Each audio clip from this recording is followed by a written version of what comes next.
Bonjour à tous, bienvenue sur Franck Info, l'actualité vue par Franck Muller. C'est ici, c'est maintenant, et nous sommes vendredi 29 avril. Bien, cette vidéo que vous allez déguster tranquillement demain ou dimanche. Je viens sur un fait divers.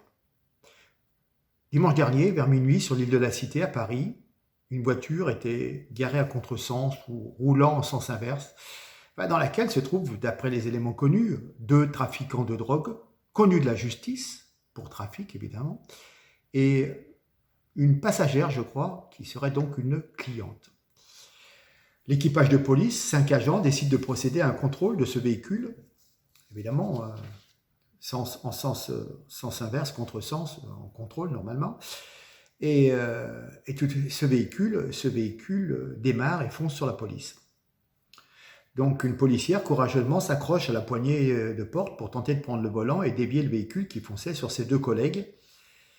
Presque un acte d'héroïsme qui frise presque l'inconscience quand même, hein, c'est quand même dangereux. Elle est donc traînée sur plusieurs mètres. Voilà. Le major de la patrouille n'a pas le temps de sortir son pistolet et en quelques fractions de secondes, donc on voit que la jeune femme est traînée au sol. Et il y a un jeune flic armé d'un fusil d'assaut, hein, c'est ce qu'on appelle l'agent de cet équipage, assermenté au port d'une arme d'assaut. Il décide, afin de se protéger, de protéger sa collègue traînée par le véhicule et de protéger son autre collègue chef de l'équipage, qui n'avait pas eu le temps d'attraper son arme, de tirer sur le véhicule. Aïe! Les 2 passagers avant sont tués et la passager arrière est blessée au bras. Voilà. Donc, les juges en charge de l'enquête sur ce dossier ont décidé de mettre en examen le policier auteur des tirs avec comme charge retenue celle d'homicide volontaire. Ce policier n'a plus le droit du fait de l'enquête, de résider sur Paris, de travailler au contact du public et de porter une arme. Sans parler bien entendu qu'il risque une condamnation à de la prison. Voilà. La charge retenue d'homicide volontaire par les juges réactive automatiquement dans l'esprit de toute une population prompt au rejet de la police, et toujours ce slogan tout sauf la police, hein, comme s'il y avait des hypothétiques malveillances policières. Hein. Vous vous rendez compte? Ce jeune flic voit le ciel lui tomber sur la tête, on lui reproche un meurtre, un homicide volontaire, ce pourrait être les assises, être en temps de prison, on lui enlève toutes ses armes, muté dans un commissariat hors de Paris, même s'il n'est déjà plus en état de travailler, car facilement, quand vous avez tué, toute l'affaire s'enclenche contre lui et le ciel vous tombe sur la tête. Hein. Tout ça pour avoir voulu sauver ses collègues. Et les 2 morts sont des vendeurs de drogue, oui. Et la drogue a été retrouvée dans la voiture. Le blessé, alors il me semble que c'était, j'avais entendu quelque part, il me semble que c'était une femme. Mais bref, c'était le client, hein, qui venait acheter, voilà. Alors, tant qu'on considérera que les flics sont des assassins en puissance, étonnez-vous que rien ne soit fait en matière de violence et de combat contre la drogue. Finalement, le flic serait en paix aujourd'hui s'il avait laissé assassiner ses collègues. Voilà, c'est une ignominie, c'est dégueulasse. Voilà. Hein. Donc, soutien total à ce policier qui n'a fait que son devoir, protéger ses collègues face à une action délibérée et les mettre en danger. Donc là, je dis soutien aux forces de l'ordre. Il y a normal, une voiture vous fonce dessus, vous dégainez. Hein. Ça, c'est pas une violence policière, ça, c'est simplement voilà, défendre ses collègues qui risquent de se faire écraser, c'est la moindre des choses. Mais voyez, et puis certainement comment la presse peut certainement... Il y a certains organes de presse, si vous voulez, qui n'ont pas dit que c'était des trafiquants, vous voyez. On dit, vous avez les comptes, il a tiré, il y avait une voiture mal garée, et il a tiré sur la voiture. Ouais. Comme quoi. Hein. Mais d'ailleurs, j'avais lu quelque chose là, mais réfléchissez bien à tout ce qui nous est arrivé durant 5 ans. Le 16 avril 2016, l'Humanité titrait « Aujourd'hui, ce sont les milliardaires qui vous informent ». Le Monde diplomatique, en mai 2017, vous disait « Emmanuel Macron, fabriqué pour servir, le candidat des médias ». Pendant la crise du Covid, dans le Parisien du 27 août 2020, on pouvait lire « L'Élysée débloque 483 millions d'aides exceptionnelles à la presse ». Je vous en ai parlé la semaine dernière. Marianne, les journalistes dénonçaient un changement de une dicté par leur actionnaire, un millionnaire, un milliardaire, Daniel Kretinsky. D'accord? C'était il y a une semaine. Voilà. Donc, vous avez compris? Est-ce que vous avez compris? Maintenant, pour les élections, les gens vont chez Hanouna, face à Baba. Hein? Valérie Pécresse est une candidate autorisée, alors qu'on a appris que pendant les primaires, il y avait même un chien qui avait voté pour elle. On s'est aperçu que Libération, journal de gauche, appelait encore à voter pour Emmanuel Macron. Que Jean-Luc Mélenchon, qui se voulait l'opposant à Macron, veut être le Premier ministre de Macron, avec les législatives. Et puis, il arrive quelque chose aux États-Unis, et vous dites, bah, c'est bien, Elon Musk rachète Twitter. Son projet, réinstaurer la liberté d'expression sur le réseau social pour que vous puissiez vous diffuser des infos, des tweets, des opinions, des pensées, bon, sans se soucier d'être censuré comme sur Facebook. Et vous apercevez que les médias, qu'on appelle les médias mainstream, s'insurgent et parlent d'un danger. Qu'est-ce que c'est? Où il est le danger? De parler librement? Voilà. Donc, réfléchissez, on peut fermer les yeux, faire semblant, on peut se dire que finalement ce n'est pas si grave, on peut accepter de se laisser enfermer dans un monde aussi confus, ou alors choisir une autre voie, d'être plus indépendant, plus audacieux, d'être plus ouvert à toutes les informations qu'on peut voir encore, souvent comme vous le faites présentement avec YouTube ou sur Facebook quand on arrive à passer à travers. Voilà. Il faut, ce n'est pas être complotiste que de douter, de réfléchir, parfois d'être accepté, d'être acteur, de soutenir au moyen de pétitions, de participer, d'envoyer de l'argent. Arrêtez de tout gober sans utiliser le moindre neurone, parce qu'on vous l'a dit à la télé. Ah ben alors? Non, il y a des alternatives. Tout peut se jouer différemment. Voyez? Voilà. D'ailleurs, un philosophe nous disait le mondialisme, c'est une espèce de totalitarisme qui s'ignore. Et vous voyez, bien sûr, qu'il s'ignore. Tout est fait pour vous présenter les choses d'une façon artificielle et fausse. L'héritage économique de Macron. Mais c'est un mythe. Tout juste si on ne vous dit pas que la gestion économique du gouvernement de Emmanuel Macron, c'est le retour des 30 glorieuses. Si vous regardez les faits, factuellement, Emmanuel Macron a fait 0,5% de croissance par an. Donc c'est très loin de ce qu'on appelle les 30 glorieuses qui étaient à 4 ou 5%. On a une croissance extrêmement faible. Quelque part, la France se dirige vers la tiers-mondialisation, le tiers-monde. Hein. Alors, évidemment, dans la presse des milliardaires, le bilan économique est présenté comme une réussite. Mais le gouvernement ment. Regardez le bilan suédois. La croissance est bien plus faible, notre croissance est bien plus faible que celle de la Suède. Macron a cramé 640 milliards de dettes pour avoir 0% de croissance.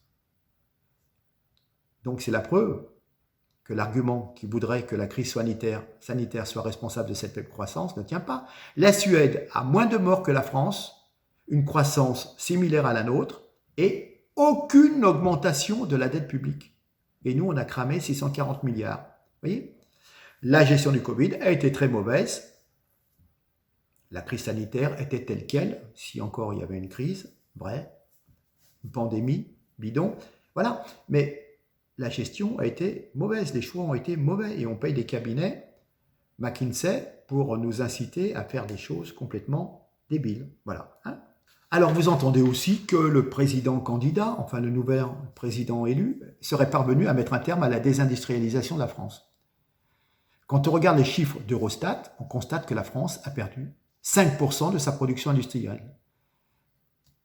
Macron falsifie, pensant qu'il n'y a pas d'économies sérieuses qui vont aller chercher les chiffres qui se trouvent juste dans les bases de données publiques de l'organisme qu'on appelle Eurostat. Voilà. Et alors évidemment, avec la désindustrialisation de la France, se traduit également donc l'augmentation des déficits commerciaux. Moins on fabrique, plus on est obligé d'importer. C'est voilà. Et la prospérité repose sur l'industrie. Les pays qui ont une industrie sont les plus riches. Regardez l'Allemagne, qui est forte de son industrie automobile, de ses leaders en construction automobile, en machines-outils. À un moment aussi, c'était l'électronique. Vous voyez, bon, il y a des tas de choses comme ça. C'est là où les salaires, où il y a des salaires élevés et des gains de productivité importants. La richesse créée par l'industrie et ensuite diffusée dans la société. Quand on regarde les chiffres, par exemple, un coiffeur en France est moins bien payé qu'un coiffeur en Suisse. Parce que l'industrie suisse, c'est grâce à cette industrie suisse qui, voilà, industrie horlogère, industrie, bon, il y a des tas de choses que les Suisses fabriquent, des choses souvent un petit peu haut de gamme, mais bon, ça dégage de l'argent et du coup, eh ben, il y a un ruissellement, comme disait Macron à une époque, et les coiffeurs en Suisse sont mieux payés. Et même un vendeur en grande surface, quelqu'un qui met les petits pois sur les rayonnages, eh ben, il est mieux payé. Voilà. Chose importante qu'on vous cache quand on parle des chiffres du chômage qui sont falsifiés, il n'y a pas de problème, mais c'est l'ubérisation de la société. Vous avez un accroissement du nombre de petits boulots. C'est un élément clé du quinquennat Macron. On est passé de 1,1 million d'auto-entrepreneurs à 2,2 millions. Donc ce sont des gens qui n'avaient pas de travail, qui n'en trouvaient pas, qui se sont mis à leur compte, entre guillemets, en tant qu'auto-entrepreneurs. Donc ils disparaissent des chiffres du chômage. D'accord ? Mais souvent, ce sont des métiers de galère. Coursier à vélo pour aller livrer des repas ou en deux roues motorisées. Vous voyez, on a doublé le nombre d'auto-entrepreneurs, mais ce sont des gens qui ont des salaires vraiment bas, qui ont les désavantages du chef d'entreprise et les désavantages du salarié. C'est le pire des mondes, mais c'est le monde de Macron. Ce qui a permis à Macron de faire croire qu'il avait créé plein d'emplois et que le chômage était en train de disparaître, et bien voilà, c'est ça. C'est le fait qu'il y a eu 1 million de plus d'auto-entrepreneurs.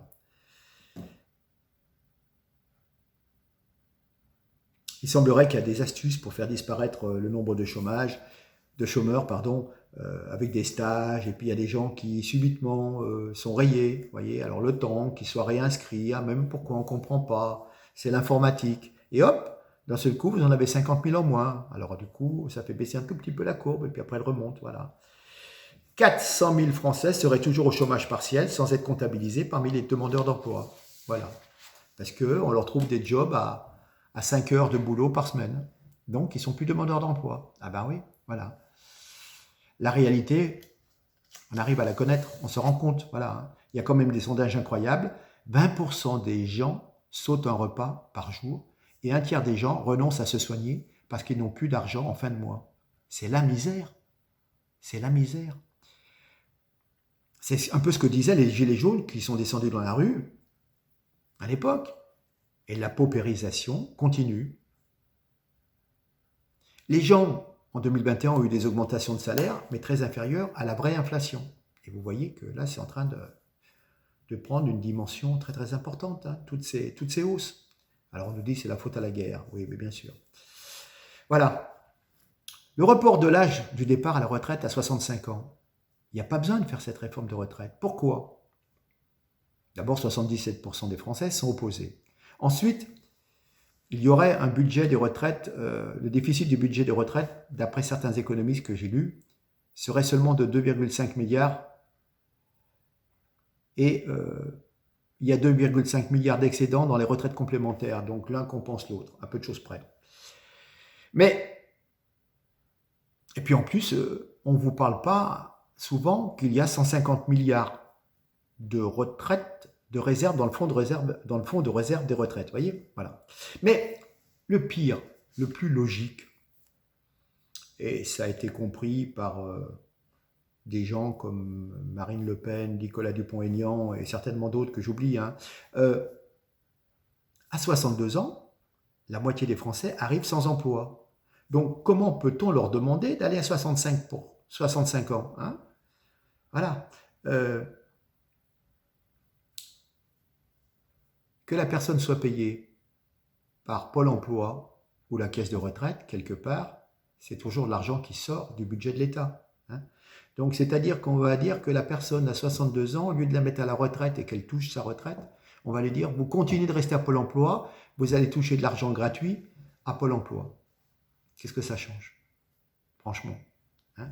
Puis alors, c'est très bizarre parce qu'on a dépensé 650 milliards d'euros de dettes supplémentaires pour une gestion absurde du Covid, à acheter des vaccins, mettre des milliards et des milliards et des milliards, à faire n'importe comment, n'importe quoi. Et là, on veut faire une réforme des retraites pour dire on va gratter quelques milliards quand on a dépensé 600 milliards. Est-ce qu'on est à 1 ou 2 milliards près, franchement? Voilà. Et puis, ce qui est très important, c'est qu'il y a quand même une fuite des cerveaux à l'étranger.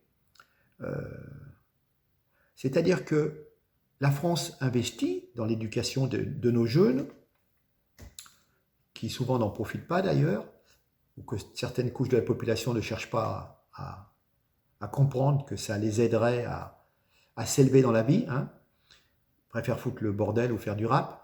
Et les cerveaux bien formés partent à l'étranger. Donc on a investi des milliers et des dizaines de milliers d'euros sur la formation de certaines personnes. Et puis, vous apercevez que des jeunes, Bac+2, Bac+5, dès qu'ils ont les éléments, partent au Canada, ou je ne sais où, en Australie, en Nouvelle-Zélande, etc. Voilà. Hein. Et puis, on va s'apercevoir qu'avec l'inflation, la baisse du pouvoir d'achat, on va avoir une récession. On va avoir des tas de commerces qui vont fermer. Les ménages ne seront pas en mesure de consommer, faute d'argent. Voilà. Hein. Donc, ça ne peut pas durer. Donc, il faut absolument tout faire pour voter aux législatives, pour essayer de faire un contre-pouvoir. Voilà ce que je voulais dire sur la question. Alors, c'est des choses un petit peu, vous voyez, plus économiques, plus intellectuelles. Mais je les pose parce que pour aider à votre réflexion, parce que quand on entend les choses à la télé, tout est beau, tout va bien, on va distribuer de l'argent magique. Alors que il est prévu dans les projets de l'État de moins dépenser, moins de fonctionnaires pour faire des économies, moins d'investissements. Donc, soit quand on vous parle d'investir dans l'écologie, dans les industries, etc., c'est faux, on va baisser les investissements. Et on va supprimer des aides sociales. Voilà, hein, c'est sur ce truc pour faire gagner 3 points de PIB. Donc, préparez-vous à des lendemains qui vont déchanter et qui vont être très très durs. Voilà, hein. Je pense qu'il va y avoir de moins en moins de gens qui pourront s'offrir quelques jours de vacances. Ça va être, voilà. Alors, ils vont essayer de masquer le truc au départ avec des espèces de primes Macron, etc. Mais c'est pas de primes qu'on a besoin. On a besoin d'avoir des entreprises, du travail, et tout le monde se lève le matin pour aller au travail, gagne sa vie honorablement, et voilà. Mais encore faut-il avoir des usines, et de ne pas les laisser fermer. Quand on a des commissions européennes qui proposent de l'argent pour ouvrir des usines en Pologne, par exemple, c'était quel fabricant de pneus, c'était qui? Bridgestone, Dunlop, je ne sais plus. On ferme une usine en France pour en ouvrir une en Pologne. Alors, ça vous revenait moins cher, et en plus, vous aviez une dotation par la communauté européenne pour que vous ouvriez pour ouvrir une usine dans la nouvelle Europe du centre, la Pologne. Vous voyez? Donc, tout va être fait pour déshabiller Pierre, pour habiller Paul, pour ruiner la France et les Français. Il y a trop de dépenses sociales.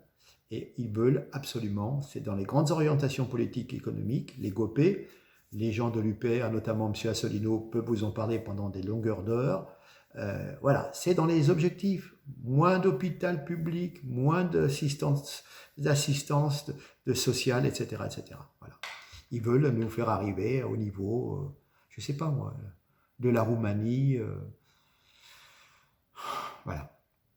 On dit, on va vers une paupérisation, ça c'est incertain. Bon voilà, alors je ne sais pas si quelle aura cette longue vidéo, ce qu'il en est, mais voilà, 20 minutes ensemble. Voilà, hein, donc polémique, eh ben, on va très mal parce que on ne peut pas s'attaquer au trafic. Hein. On est traité d'assassin quand on veut se protéger de l'agression de trafiquants qui vous roulent dessus. Et puis vous voyez, tout le reste, eh ben, c'est la presse qui raconte des jolies histoires, voilà, qui a touché plein d'argent, et puis voilà, les mêmes qu'on voit à la télé, qui vous disent que tout va bien, hein, avec une jolie veste, une jolie cravate, et qui vont vous expliquer que c'est vous qui ne savez pas vous y prendre. Écoutez, je vous laisse méditer, hein, je pense que je vous ai quand même donné des éléments et de réflexion, et puis vous voyez bien tout ce qui se passe autour, franchement. La réalité de ce qui nous entoure est complètement différente de ce qu'on veut vous raconter dans vos médias, notamment les médias télévisuels. Voilà. Allez, sur ce, je vous remercie en tous les cas. Je vous souhaite un bon week-end et je vous dis certainement à lundi. Allez, sur ce, bon week-end à tous. Merci. N'oubliez pas de partager, de liker, hein, vous savez comment ça marche. Hein. Et puis ceux qui veulent nous envoyer un petit règlement, c'est avec plaisir et je les en remercie pour ceux qui l'ont déjà fait cette semaine. Merci encore. Allez, au revoir. Nous sommes en guerre. Despite the disturbing rhetoric coming out of the Kremlin, the facts are plain for everybody to see. We're not attacking Russia. We're helping Ukraine defend itself against Russian aggression. The cost of this fight is not cheap. But caving to aggression is going to be more costly if we allow it to happen. We either back Ukrainian people as they defend their country, or we stand by as the Russians continue their atrocities and aggression in Ukraine. We will not let Russia intimidate or blackmail their way out of these sanctions. We will not allow them to use their oil and gas to avoid consequences for their aggression. Происходящие события со стороны, то они должны знать, да, и будут создавать для России неприемлемые для нас угрозы стратегического характера, они должны знать, что наш ответно-встречные удары будут молниеносными, быстрыми. У нас есть для этого все инструменты, такие, которыми не может сейчас похвастаться никто, а мы хвастаться не будем. Мы будем их использовать, если потребуется. И хочу, чтобы все об этом знали.